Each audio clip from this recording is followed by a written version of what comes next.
여러분 옆 사람하고 한번 인사할 텐데요. 히브리 말로 한번 인사하시죠. 히브리 말로 아주 쉬운 단어입니다. 옆 사람하고 인사 이렇게 합시다. 샬롬, 샬롬. 뒷사람에게도 한번 히브리 말로 인사합시다. 샬롬, 샬롬. 샬롬의 은혜가 넘치기를 원합니다. 한국 사람들은 저도 그렇고 샬롬의 발음이 잘 안 돼요. 어떻게 하는가 하면 살롬 그렇게 발음이 되면, 여러분 살롬 반대말이 뭐예요? 죽을 놈. 죽을 놈이 되죠. 오늘 사망 권세를 깨뜨리시고 부활하신 예수 그리스도를 따라가는 우리 모두는 죽을 놈이 아니고 앞으로 다 살 놈들이에요. 그래서 만날 때마다 뭐 샬롬, 샬롬하면 평강 뭐 그런 뜻인데요. 그 영원히 사는 그 평강을 저와 여러분이 다 누릴 수 있기를 원합니다. 오늘은 이제 주일인데요. 예수님께서 부활하신 그날을 기념하는 오늘 부활주일에 특별히 그래서 우리가 새 가족을 초청해서 예배를 드리는데, 오늘 처음으로 우리 교회에 오셨다면 주님께서 주시는 특별한 은혜들을 이 시간 받아 누릴 수 있기를 진심으로 바라겠습니다. 말씀을 전하기 전에 한 5분 정도 되는 영상을 보고 말씀을 전하도록 하겠습니다.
Promise me you'll say these words to them. What words? The Waudani words. They mean, I am your friend. Your sincere friend. Bua Bia Ulimbua. Bua Bia Numbua. Numbua. Bua Bia Numbua.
에콰도르 정글에 가서 복음을 전했던 진 엘리엇 선교사와 그 동료들의 그 사실적인 이야기를 영화로 만든 것입니다. 그 중에 우리가 압축해서 짧은 영상을 보았습니다.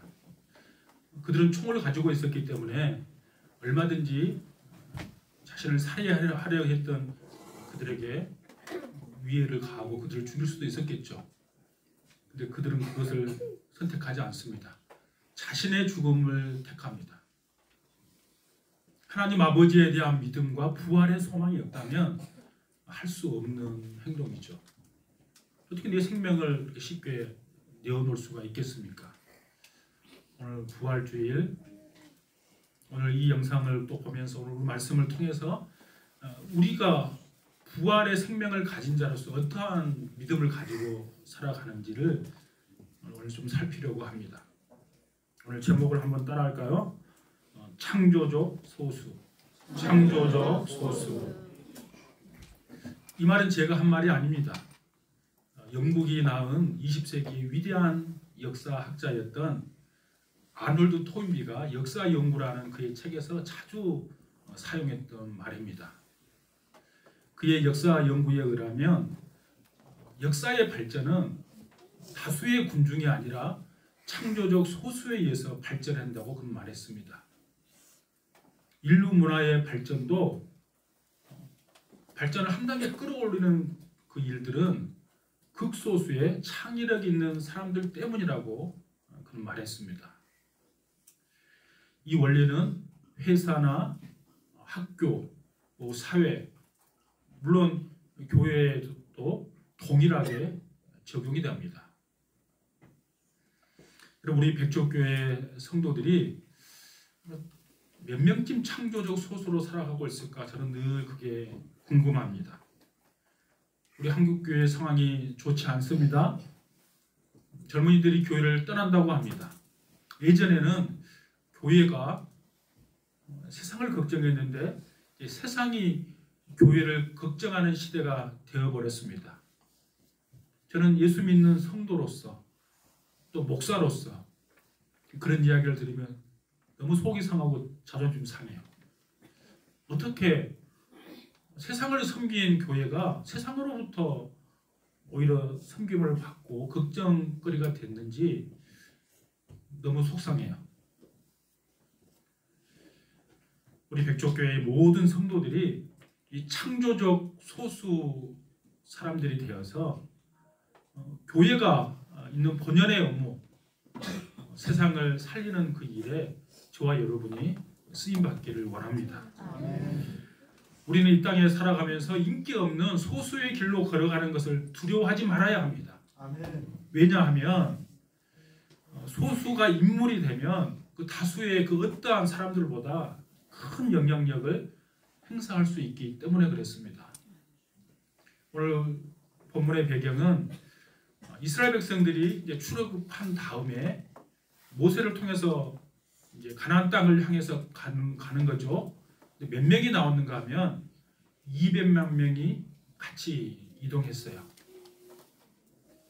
하나님께서 약속해 주신 그 약속의 땅으로 이제 가는 거죠. 근데 가데스 바네아라는 곳에 딱 도착했어요. 바로 앞에 가나안 땅이 이제 보입니다. 근데 가나안 땅을 들어가는 것은 하나님께서 그까지 인도해 주셨지만 거기에 원주민들을 다 징벌하고 그 땅을 차지하는 것은 이스라엘 백성들의 몫이에요. 그러니까 그 땅이 어떤 땅인지 그들을 몰아내려면 어떠한 전략이 필요한지가 필요했겠죠. 그래서 모세가 이스라엘 12지파 가운데 가장 뛰어난 12명을 택합니다. 그러니까 각 지파 중에서 한 사람을 선택해서 그 가나안 땅을 정탐하게 합니다. 그리고 12명이 돌아와서 보고를 합니다. 근데 그 보고의 내용이 둘로 나뉩니다. 10명이 보고했던 내용과 갈렙과 여호수아가 보고했던 내용이 다릅니다. 오늘 말씀을 통해서 창조적 소수는 어떤 사람인지를 좀 살펴보려고 합니다. 첫 번째로 창조적 소수는 내 안에 있는 컴플렉스를 극복해야 합니다. 12명이 가나안 땅을 40일 동안 이렇게 다 정탐하고 돌아왔어요. 그들이 정탐하고 돌아와서 보고한 내용이 민수기 13장 33절의 말씀이에요. 제가 읽습니다. 민수기 13장 33절. 거기서 네피림 후손인 아낙 자손의 거인들을 보았나이다. 우리는 스스로 보기에도 메뚜기 같으니 그들이 보기에도 그와 같았을 것이니라. 거인 족속 네피림 자손을 보고 그들은 겁을 먹었습니다. 그래서 그들이 생각하기를 우리 스스로 메뚜기 같다고 그들은 생각했습니다. 우리는 그들에게 메뚜기 컴플렉스가 있었던 것을 알 수 있습니다. 여러분, 컴플렉스가 무엇입니까? 이 말을 제일 먼저 사용한 사람은 심리학자였던 칼 융이 제일 먼저 사용했습니다. 그의 주장에 따르면 이 컴플렉스라 하는 것은 내 무의식 속에 억압되어 있는 심리적 표출, 이것을 컴플렉스라 그럽니다. 그래서 보통 우리 심리치료 하잖아요. 심리치료 하면 이렇게 보통 합니다.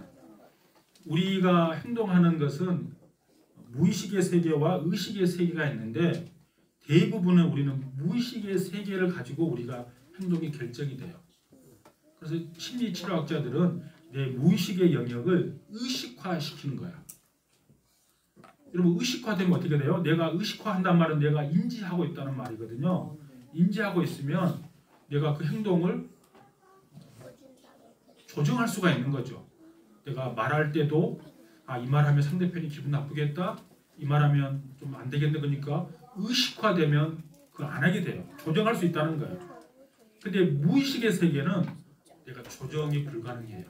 그래서 심리학자들은 심리치료를 할 때 무의식의 영역을 의식화시켜서 그 사람이 이상한 행동을 하지 못하도록 하는 거예요. 어찌됐든 지금 10명의 사람들은 이 컴플렉스에 빠져 있어요. 이게 무의식이 그의 행동을 결정하는 거예요. 그의 말을 결정하는 거예요. 아낙 자손들이 그 정탐꾼을 보고 그 누구도 야 너희들 메뚜기 같다 이렇게 말한 적이 없어요.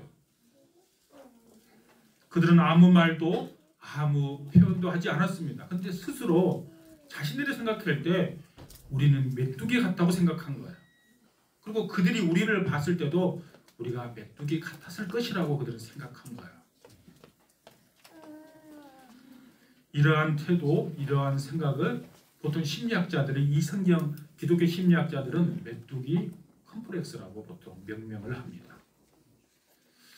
여러분은 어떠세요? 여러분은 혹시 메뚜기 컴플렉스가 있습니까? 우리 자신을 늘 돌아보셔야 합니다. 사람마다 차이가 있지만 다 컴플렉스를 가지고 있어요. 많이 배우지 못한 것에 대한 그 열등감, 그 컴플렉스가 있죠. 또 가정에 대한 우리 집은 왜 이렇게 가난할까? 우리 집은 왜 엮이는 가정에서 자라서 내가 늘 그 아버지의 엄마의 사랑을 받지 못하고 자랐을까? 그런 컴플렉스 있을 수 있어요. 외모에 대한 컴플렉스 혹시 없습니까? 나는 왜 키가 이래 작을까? 혹시 그런 거 없습니까? 제가 최근에 알았어요. 배우 차은우라는 배우를 제가 최근에 알았는데요. 누가 비교를 하더라고요. 그래서 나는 그 배우가 요즘 대세인가 보다 제가 처음으로 요즘 들었어요. 나는 왜 차은우처럼 미남으로 생기지 못했을까? 혹시 여러분 우리 지호가 있는데요. 나는 지호가 더 미남인 것 같은데 아무튼 그 컴플렉스를 다 가지고 있어요. 이 컴플렉스를 가지고 있는 사람들의 특징이 있습니다. 그것은 쉽게 주눅이 든다는 거예요. 누가 특별히 뭐라고 해서 아닙니다. 자기 스스로 주눅이 들어요. 그런데 어떤 일이 확정되지 않은데도 그 사람들은 모든 것이 끝난 것처럼 고민하고 낙심해요. 또 이 사람의 특징이 있습니다. 다른 사람과 비교하기를 좋아합니다. 비교하면서 상처받아요. 비교하면서 아파해요. 그래도 끊임없이 비교하면서 내가 우울해져요. 이게 메뚜기 컴플렉스를 가지고 있는 사람들의 특징이에요. 오늘 본문에 나온 10명의 정탐꾼이 바로 그 컴플렉스에 빠진 거예요. 또 아무도 말하지 않았는데 미리 포기합니다. 미리 절망합니다. 그리고 이 메뚜기 컴플렉스에 빠져서 그 기초에서 보고한 그 내용을 들은 이스라엘 백성들, 이제 바로 가나안 땅이 눈앞인데 그 보고를 들은 그들은 절망에 빠져버립니다. 그래서 오늘 본문 14장에 보면 1절에 그들의 보고를 들은 그들이 이렇게 말합니다. 이스라엘 백성들이 소리 높여 밤새 통곡했습니다. 2절에 보니까 자신의 지도자를 원망합니다. 3절에 보니까 차라리 종노릇하는 그 애굽으로 돌아가는 것이 훨씬 더 낫다고 그들은 이야기하고 있습니다. 메뚜기 컴플렉스의 영향력을 우리가 실감할 수 있습니다. 그것을 내 입 밖으로 내지 않으면 상관없는데 입 밖으로 내는 순간 내 주변에 있는 사람들에게 영향력을 미친다는 거예요. 한두 사람이 그 반응을 보이면 그 한두 사람 때문에 모든 그 공동체가 똑같은 영향을 받고 부정적인 감정으로 힘들어한다는 거예요. 여러분, 교회에서도 마찬가지고 내가 속한 조직에서도 리더들은 그래서 특별히 이 메뚜기 컴플렉스를 극복해야 합니다. 왜냐하면 내가 말하는 것이 내 주위에, 내 조직에 영향을 주기 때문입니다. 10명의 정탐꾼들은 그래서 이스라엘 역사에서 아주 엄청난 잘못된 일을 저지르고 만 것입니다.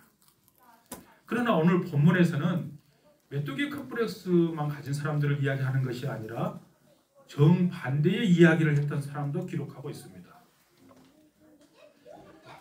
민수기 13장 30절에 보시면 다른 사람들 갈렙과 여호수아죠. 이렇게 말합니다. 민수기 13장 30절입니다. 갈렙이 모세 앞에서 백성을 조용하게 하고 이르되 우리가 곧 올라가서 그 땅을 취하자 능히 이기리라. 아멘. 갈렙과 여호수아 누굽니까? 이 사람들도 똑같이 40일 동안 가나안 땅을 다 정탐하고 돌아왔어요. 10명과 똑같은 조건에서 보았다는 말이에요. 근데 그 10명과 전혀 다른 보고를 합니다. 왜 이들에게서는 메뚜기 컴플렉스가 보이지 않을까요? 그 이유는 하나님을 향한 확고한 믿음 때문에 그래요. 그러니까 창조적 소수가 되려면 하나님을 향한 확고한 믿음을 가진 사람이 해야 돼요. 그러니까 메뚜기 컴플렉스를 극복하는 비결이 뭔가 하면 하나님 아버지에 대한 믿음을 갖는 거예요. 여러분, 세상을 바라볼 때 믿음을 갖는다는 말은 내 눈으로 세상을 바라보는 것이 아니라 하나님의 눈으로 세상을 바라보는 거예요. 하나님의 눈으로 환경을 바라보는 거예요. 내 눈으로 보면 내 무의식 속에 잠재되어 있는 부정적인 감정으로 세상을 보게 돼요. 그러면 우리가 메뚜기 컴플렉스에 빠지게 되는 거예요. 근데 하나님의 눈으로 세상을 바라보면 달라지게 돼요. 그리고 내 자신을 볼 때도 여러분 볼 때 저는 아침에 나올 때 새벽기도 나올 때 거울을 한번 제가 제 밖에서 보고 나오거든요. 제가 다짐하고 나와요. 멋진데 이렇게 하고 나와요. 왜 그런지 아세요? 내 눈으로 보면 제가 별볼로 없게 보일 수 있지만 하나님의 눈으로 보면 제가 멋진 사람인 거예요. 그럼 여러분을 보실 때 하나님의 눈으로 보세요. 그리고 얼마나 멋진 사람인가 하면요. 하나님 아버지께서 우리를 얼마나 사랑하신가 하면 외아들 독생자 예수 그리스도를 십자가에 내어놓기까지 우리를 사랑하셨어요. 그 눈으로 보면 우리가 멋질 수밖에 없죠. 한번 옆 사람 한번 볼까요? 옆 사람을 보고 우리 그 형제들이면 멋지다고 이야기해 주시고 자매들이면 예쁘다고 한번 이야기해 주세요. 옆 사람을 한번 인사하십시오. 너무 멋지십니다. 너무 예쁘십니다. 예, 하나님의 눈으로 보면 다 멋진 거예요.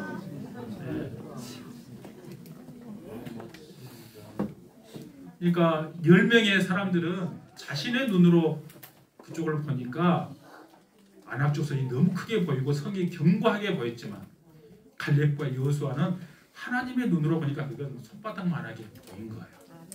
그게 믿음이에요.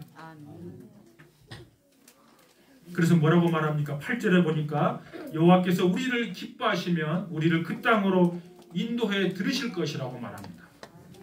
우리가 잊지 않았지만 9절에 보시면 여호와께서 우리와 함께 하시니 그들을 두려워하지 말라고 외치고 있습니다. 여호수아와 갈렙의 믿음은 하나님의 약속으로부터 출발한 믿음이었어요. 여러분 제가 수요 성경 공부에 늘 말하죠. 믿음을 말할 때 믿음은 내 속에서 스스로 일어나는 확신이 아니에요. 믿음은 언제나 하나님으로부터 오는 거예요. 그러니까 하나님의 약속을 신실하게 믿는 믿음이었다는 말이에요. 이스라엘 백성들을 출애굽을 시킬 때 하나님께서 모세에게 약속을 해주셨어요. 어떤 약속을 해주셨는가 하면요. 출애굽기 3장 17절에 보시면 이렇게 기록되어 있어요. 내가 너희를 애굽의 고난 중에서 인도하여 내어 적과 꿀이 흐르는 땅 곧 가나안 땅으로 인도해 내릴 것이다 이렇게 말했어요. 이 약속을 주셨는데 그 약속을 주시기 전에 바로 앞에 15절에 어떤 말씀을 주셨는가 하면 출애굽기 3장 15절에 너희 조상의 하나님 곧 아브라함의 하나님, 이삭의 하나님, 야곱의 하나님께서 너희에게 보내셨다 그랬어요. 그러니까 아브라함과 야곱 그 조상의 이야기를 꺼낸 것은 하나님께서 약속을 지키시는 신실한 하나님이심을 강조하기 위해서 그러는 거예요. 믿음이라는 것은 내 스스로 만들어내는 것이 아니라 하나님의 약속을 믿는 거예요. 여호수아와 갈렙이 자신의 조상들에게 했던 모세에게 약속했던 그 약속을 신실하게 믿은 거예요. 하나님께서 가나안 땅을 우리에게 주셨다는 사실을 그들은 믿은 거예요. 그들에게는 그래서 가나안 입성이라는 뚜렷한 목표가 생긴 것입니다. 하나님께서 약속해 주셨으니 그 땅 사람들이 아무리 거인같이 크게 보여도 그 땅의 성읍이 아무리 높고 견고해도 가나안의 땅의 입성은 그들에게 달려있는 것이 아니라 하나님께 달려있다는 사실을 그들은 믿었어요. 그 확고한 믿음이 그들이 컴플렉스에서 벗어나서 가나안 땅이 나의 손에 있다는 것처럼 그들은 행동한 거예요. 그래서 오늘 8절을 다시 보십시오. 8절에서 이렇게 말합니다. 여호와께서 우리를 기뻐하시면 우리를 그 땅으로 인도하여 들이시고 그 땅을 우리에게 주시리라. 아멘. 오늘 이 본문의 내용은 출애굽한 다음에 한 1년 6개월쯤 되었을 때의 일이에요. 출애굽한 다음에 그들이 가나안 땅 들어가기 전인데요. 여러분 그 애굽에서 가나안 땅까지는 물리적 거리가 멀지 않아요. 우리가 40년 동안 광야에 생활했다 그랬는데 그러니까 이때가 이미 걸어왔기 때문에 200만 명을 이끌고 왔어요. 근데 도착한 것이 1년 6개월밖에 안 걸린 시간이에요. 거리가 그 정도밖에 안 돼요. 그러니까 많이 사실은 더 짧은 거리인데 200만 명이 움직이니까 1년 6개월이 걸린 거예요. 그러면 가나안 땅에 들어가기까지는 얼마가 더 기다려야 돼요? 광야 40년이니까 앞으로 38년을 더 기다려야 되는 거죠. 38년 동안 그들은 기다려야만 했어요. 왜 그런가 하면 그 10명의 부정적인 보고를 드리는 그 사람 때문이에요. 그 하나님께서 그 부정적인 보고를 했고 하나님을 배역했던 차라리 다시 애굽 땅으로 돌아가겠다 하는 그 말은 하나님을 배신한 거죠. 하나님께서 그들 인도해냈는데 차라리 그 땅이 더 낫다고 이야기했던 그 사람들 10명의 보고자와 출애굽했던 200만 명이 되는 모든 사람들은 38년 동안 광야에서 다 죽습니다. 가나안 땅에 누가 들어가요?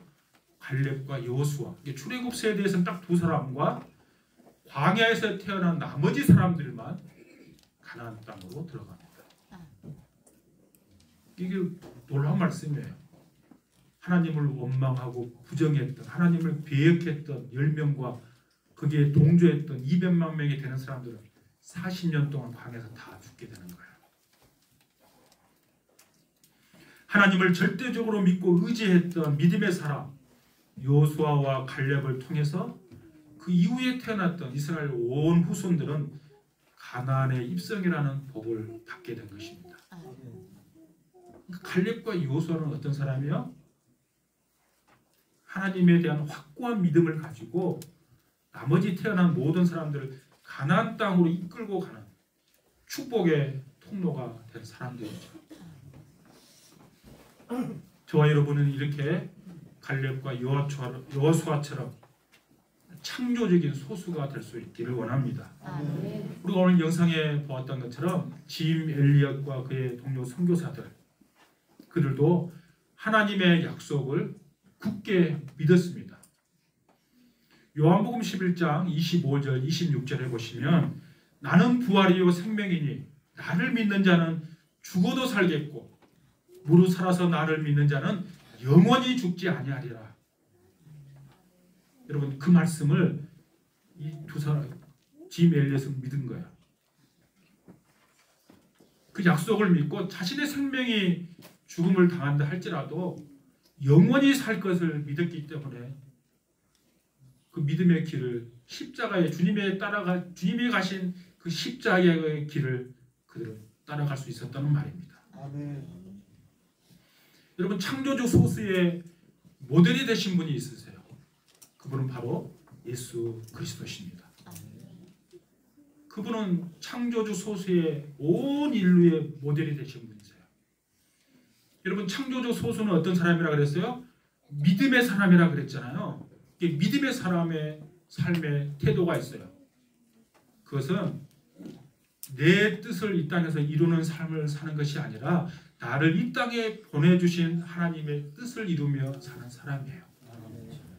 예수님이 바로 그런 삶을 사셨어요. 예수님은 완전한 인간이셨기 때문에 십자가의 고난이 얼마나 큰지를 알았어요. 그러니까 할 수만 있다면 십자가의 고난을 피하고 싶은 거야. 그래서 겟세마네 동산에서 핏방울이 땀방울이 되도록 하나님 앞에 기도하는 거죠. 아버지, 이 잔이 나에게서 지나가게 해 주십시오. 할 수만 있다면 십자가를 피하고 싶은 것이 예수님의 마음이었어요. 근데 예수님은 믿음의 사람이었기 때문에 하나님의 뜻을 따라 십자가의 길을 걸어가셨어요. 그 길을 걸어가신 그분을 하나님 아버지께서 3일 만에 다시 부활케 하신 줄로 믿습니다. 예수님은 십자가에 돌아가셨지만 3일 만에 부활하셔서 지금 승천하신 다음에 하나님 아버지 우편에 앉아 계셔서 저와 여러분을 위해서 기도하신 줄로 믿습니다. 하나님은 오늘도 저와 여러분이 창조적 소수로 살아가기를 원하십니다. 창조적 소수, 믿음의 사람들은 앞에 어려움이 있어도 시간이 많이 걸려도 당장 어떤 가시적인 성과가 나지 않아도 조급해하지 않습니다. 왜냐하면 그 하나님께서 약속을 반드시 이루실 것을 믿기 때문이에요. 아멘. 하나님께서 우리에게 주신 약속을 붙잡고 창조적 소수로 살아가는 저와 여러분 다 될 수 있기를 축복합니다.